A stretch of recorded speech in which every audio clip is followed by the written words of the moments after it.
जिंदगी जीवनाचे सार घ्यावे जाणून सत्वर जैसे ज्याचे कर्म तैसे फळ देतो रे ईश्वर जैसे ज्याचे कर्म तैसे फळ देतो रे ईश्वर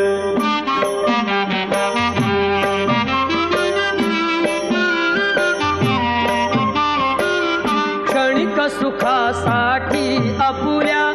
कुणी होतो